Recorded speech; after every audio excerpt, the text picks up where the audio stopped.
Do you want to hear a concept that's going to change your life forever? For the positive, for the better.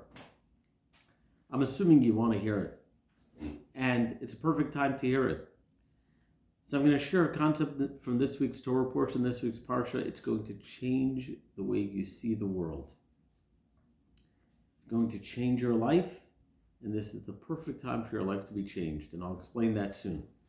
The pasuk says that Anshe Kodesh Tiyun Li, you shall be holy people, people of holiness you shall be to me. Ubasar Baseda Trefalo Tochelu. And if you find an animal in the field that's been mauled, that's been murdered, and the animal's not kosher because it hasn't been shechted, it hasn't been slaughtered, Lo Tochelu, don't eat it. What shall you do with it? Like Kelev Tashlichinoso. Throw it to the dog. So, the Torah would tell us something's not kosher, don't eat it. All right, I'm not going to eat it.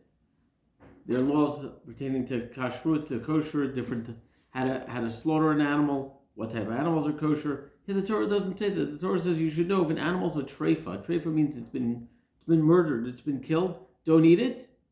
Give it to the dog. Why do I need the added instruction? Give it to the dog.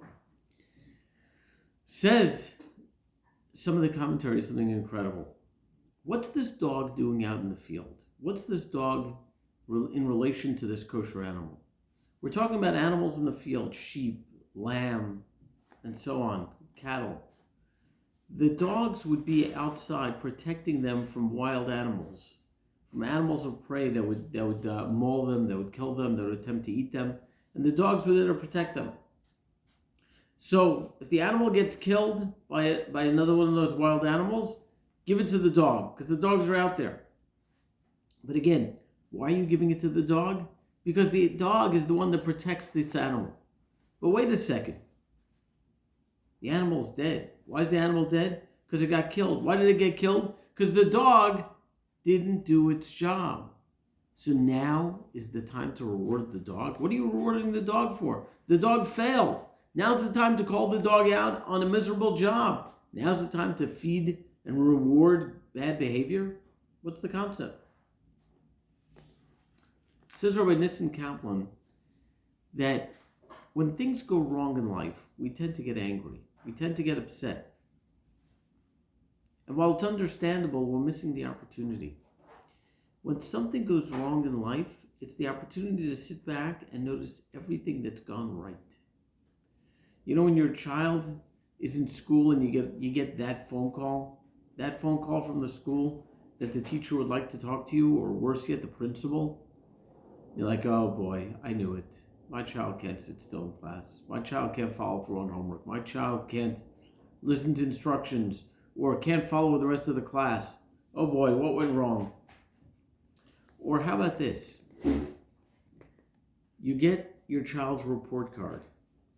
Growing up, it was a hard stock piece of paper that came with all the numbers written on it, or all the letters. Today, it's an email. And depending what it is, it might be 1 through 4. There might be a grade of 1 through 4 for every class, or for every level of effort and involvement. 1 being the lowest, 4 being the highest, or A through F, and so on. Maybe it's numbers up to 100. So what do we do when we look at it? We scan it. 100, good. I'm looking for the 60. We know in our minds what is unacceptable. Is it 90 unacceptable? Is it 60 unacceptable? Is it D unacceptable? Is it B minus unacceptable? Is the number 1 being low unacceptable? Is P for pass as opposed to E for excellent unacceptable? We have in our minds, we have a grading scale. We know what's okay for us and what's not okay for our child to receive their marks. And we quickly scan and we look for the 70. We look for the C. We look for the P. We look for the lowest marks that we're not okay with. One of my friends once told me, he said, that's a mistake. Look at every grading: penmanship, grammar, math, behavior, effort. There's an A. Notice the A. The A over here, A over there. Don't look for the low marks. Appreciate the high marks, and then notice the low marks in perspective. Put it in perspective. Notice what's right. Notice that it's February and maybe this is the first time you're getting that phone call from school. That's pretty good. There was a breakdown at home. Something went wrong at home, whether it's in your relationship, whether it's with your children, maybe it's something at work. Notice all the times things have gone right. You know, last week I took my car to the mechanic and I told the mechanic, I said, I need this car to work, to just keep on running in a safe and efficient manner until August. He said, with God's help, my daughter's going off to Israel in August. I need this car to run till then. My wife needs a car to go to work and take care of everything she needs to. My daughter needs a car to go to and from school. I need a car to take care of everything I need to. We need to have 3 functioning cars in this household. I said, 2 are fine, thank God. 1 is giving us a challenge.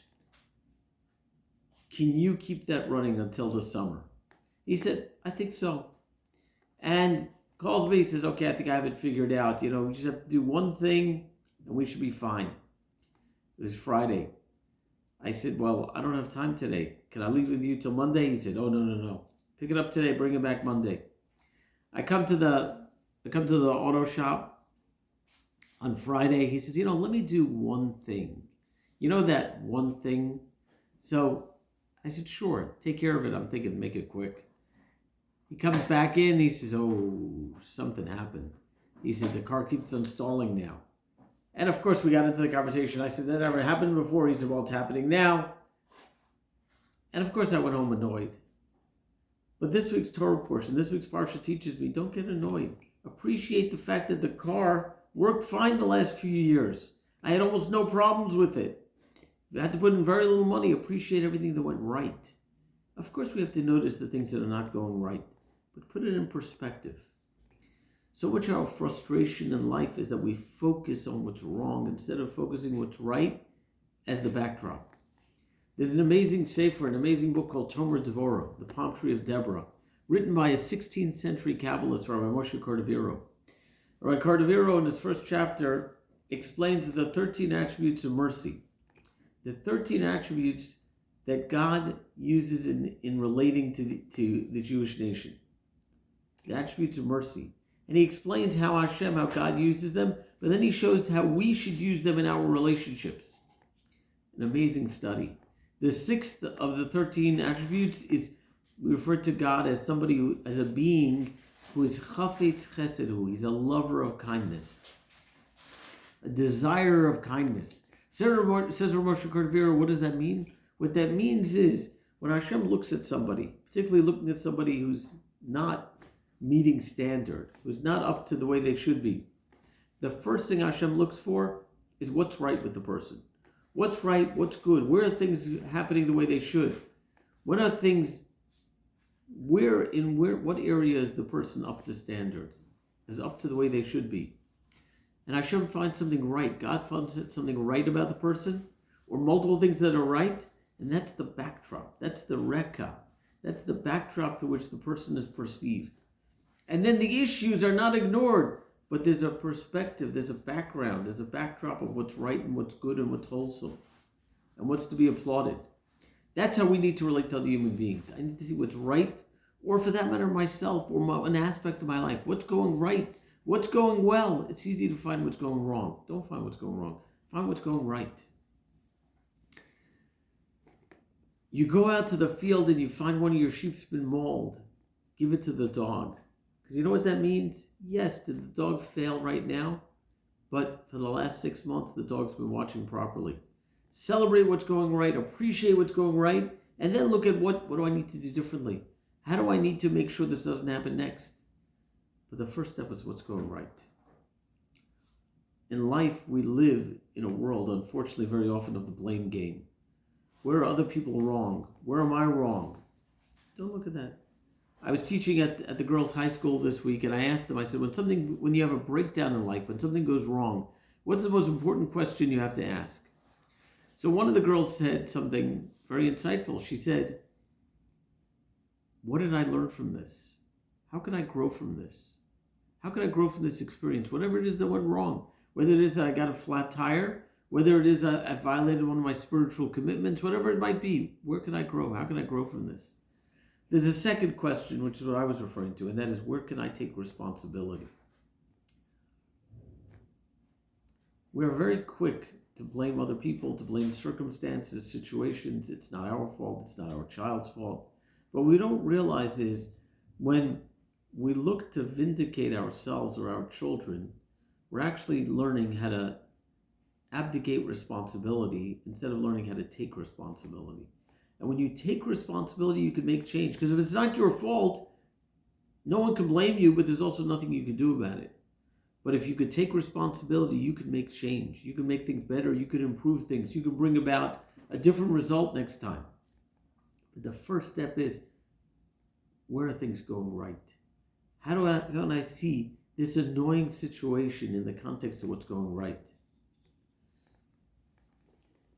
Recently, my family had to quarantine because some people in the family had an exposure.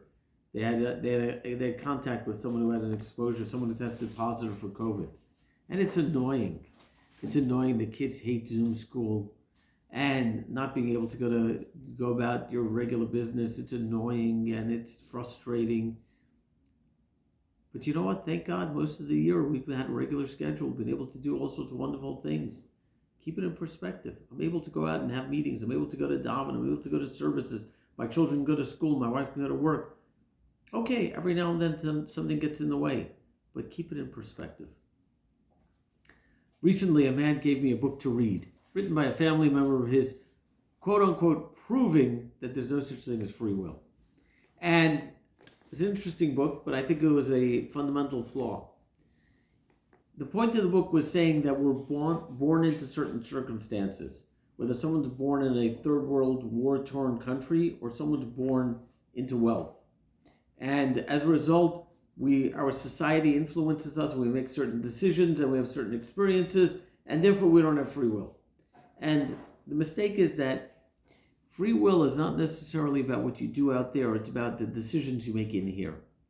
What you decide. Yes, you may be born into certain circumstances, but you can have a certain attitude.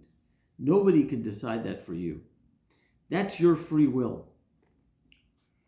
Any situation, you might not be able to change the circumstances, but you could change who you are in the circumstance, who you are in the situation. That's where your free will comes in. That's where your opportunity comes in. That is life-changing. You're not stuck with the same response and the same attitude and the same experience each time. The stuff out there, maybe your car's still not going to work. Maybe you're still going to struggle financially. Maybe people in your home will still have certain challenges, but your response to it, that nobody else can decide. That's something you can decide. This Shabbos is Rosh Chodesh. Friday and Shabbos is Rosh Chodesh. Rosh Chodesh represents a new beginning. When the moon starts becoming more visible, the Jewish nation who's compared to the moon is a time for us to flourish. Time for us to start anew. Each month is a new beginning. And I might not be able to change what goes on out there. I might not be able to change what's in my bank account or my health or certain things that may be beyond me. Sometimes they're not beyond me. But even if they are beyond me, it's my attitude. It's what's going on inside of me. It's, do I notice that the dog failed in protecting my sheep, or did I notice all the times he did things right? And the more I could see that about myself, about my spouse, about my children, about my employees or my employers or the world or the state of affairs out there, the more I could see what's going right and put the challenges in perspective, the happier I'll be, the more empowered I'll be, the more optimistic I'll be, the healthier I'll be. So let's take this message especially. This month is Rosh Chodesh Adar. The beginning of the month of Adar. Adar is the time we say, Mishenichnas Adar Marbin B'Simcha. When Adar comes in, we increase our joy. How do I increase my joy?